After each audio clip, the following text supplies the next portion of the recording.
क्या आपको खुद को अंग्रेजी में अभिव्यक्त करने में हिचकिचाहट है? Do you have hesitation in expressing yourself in English? If it is so, यदि ऐसा है, join my channel and learn English from the very basic level. चलिए, आज जो है ये स्पोकन थ्रू स्ट्रक्चर यानी स्ट्रक्चर के माध्यम से हम बोलना सीखते हैं। उसमें आज 12वां स्ट्रक्चर है और ये स्पोकन का 26वां वीडियो है, 26th। चलिए देखिए, आज जो है ये sentences can be plus V3, subject के बाद कैन बी और वर्ब का थर्ड फॉर्म यूज करेंगे और अंग्रेजी बोलना सीखेंगे फटाफट। या जा सकता है, ए जा सकते हैं, ई जा सकती नहीं, खरीदा जा सकता है, बेचा जा सकता है, सोचा जा सकता है, समझा जा सकता है। ऐसे सेंटेंसेस को you'll be able to speak these types of sentences very easily and fluently, just keeping this sentence pattern in your mind. इसको दिमाग में रखिए और बोलिए फटाफट। शुरू करते हैं। यह किया जा सकता है। अब यह के लिए क्या लगा है? इट का यूज किए, अब उसके बाद कैन बी और वर्ब का थर्ड फॉर्म।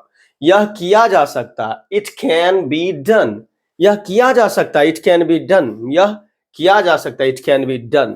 वह किया जा सकता है, दैट कैन बी डन। यह नहीं किया जा सकता। अब नेगेटिव सेंटेंस में आ गए, नहीं लग गया तो नॉट जोड़ दीजिए। कहां? तो कैन के तुरंत बाद, कैन के तुरंत बाद हेल्पिंग वर्ब में नॉट जोड़ते हैं। कैन नॉट मिलकर के या तो कैन नॉट होता है लिखने में, फॉर्मल यूज, नियम के तहत लिखने में कैन नॉट सही है ज्यादा, और स्पोकन में कैन नॉट से ज्यादा बेहतर होता है कांट। स्पोकन में ज्यादा चलता है, जैसे आई कांट डू दैट, मैं इस काम को नहीं कर सकता। ठीक, यह नहीं किया जा सकता है तो इट कांट बी डन। इसको it can not be done भी लिख सकते हैं, लेकिन स्पोकन में कम समय में हम ज्यादा करते हैं। More work in less time. या नहीं किया जा सकता, इट कांट बी डन। अब है क्या यह किया जा सकता है। अब क्या जब शुरू में आ गया, इसको कहता है यस नो क्वेश्चन, जिसका जवाब यस नो में दे सकते हैं। हिंदी में शुरू में क्या लगा रहेगा और इंग्लिश में हेल्पिंग वर्ब शुरू में लगा रहेगा। हेल्पिंग वर्ब एक बार याद दिलाता चलूं आपको कि is, are, am, was, were, do, does, did, has, have, had, can, could, shall, should, will, would, may, might, used to, ought to, need, dare, must. ये 24 हेल्पिंग वर्ब्स आप ग्रामर जब पढ़ेंगे तो उसमें फिर से पढ़ेंगे बेहतर ढंग से, या प्रीवियस वीडियोस में हमने चर्चा किया भी है। तो क्या जब शुरू में लगा रहता है तो कैन आ जाता है शुरू में, यानी हेल्पिंग वर्ब। इसमें कैन का यूज है। क्या है शुरू में, in the beginning if there is क्या, हेल्पिंग वर्ब शुरू। क्या यह किया जा सकता है, कैन इट बी डन। यह कैसे किया जा सकता है।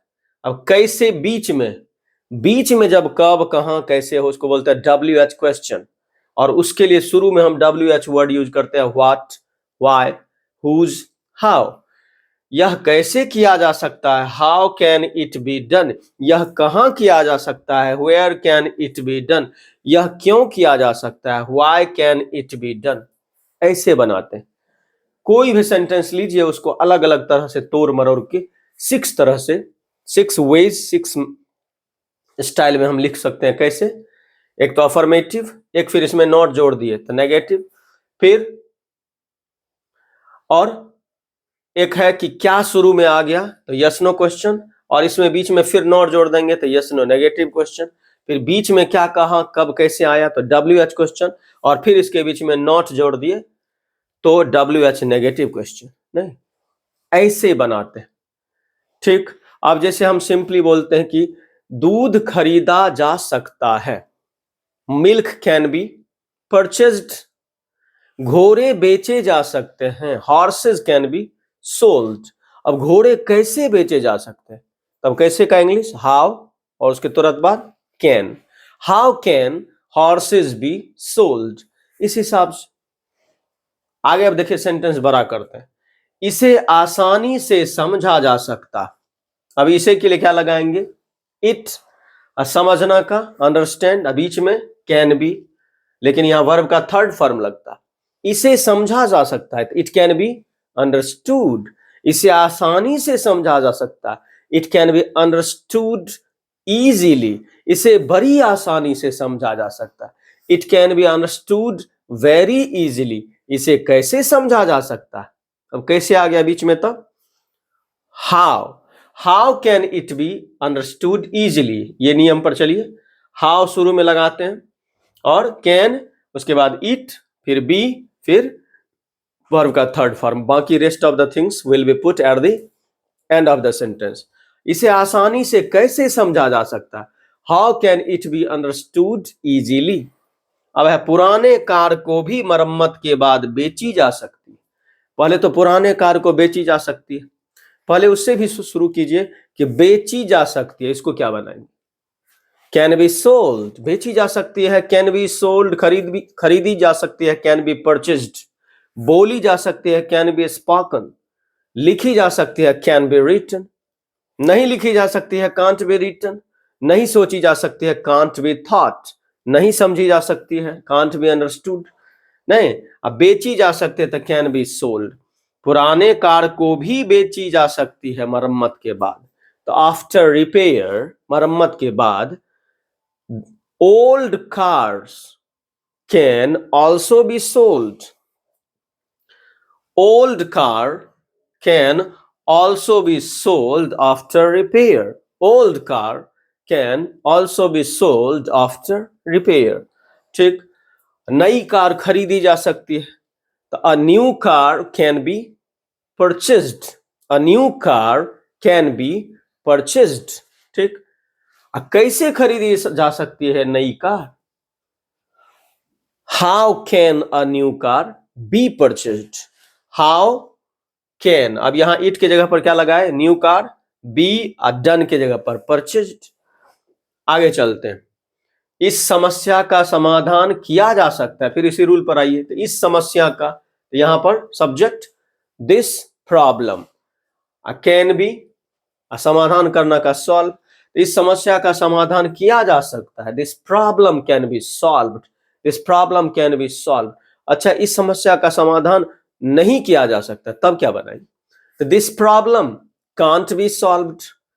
क्या इस समस्या का समाधान किया जा सकता है? अब क्या जैसे ही शुरू में आया तो अब कैन शुरू आ जाएगा। Can this problem B solved.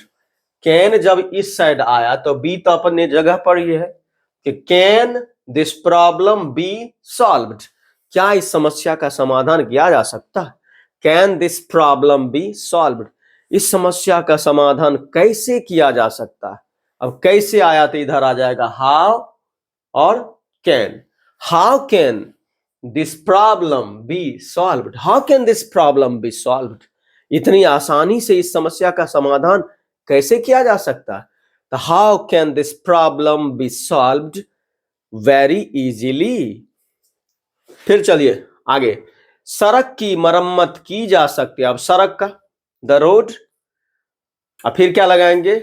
Can be, मरम्मत का रिपेयर, तो the road can be repaired. सड़क की मरम्मत की जा सकती है, the road can be repaired. सड़क की मरम्मत की जा सकती है, the road can be repaired. सड़क की मरम्मत कैसे की जा सकती है? तो how can the road B repaired. Can जब उधर चला गया तो बी इधर ही छूट गया। How can the road B repaired. एक ही चीज को कई बार दोहराया जा सकता है। एक ही चीज को, the same thing, the same thing दोहराया जा सकता है। तो पहले तो लगाएंगे can be, the same thing subject, can be दोहराना का repeat. The same thing can be repeated many times. The same thing can be repeated many times. इस हिसाब से just keep this structure in your mind and speak English fluently. Channel नहीं subscribe किए तो channel subscribe कीजिए और इसी तरह का स्ट्रक्चर लेके हम आते रहेंगे। तब तक take care of yourself. Good bye.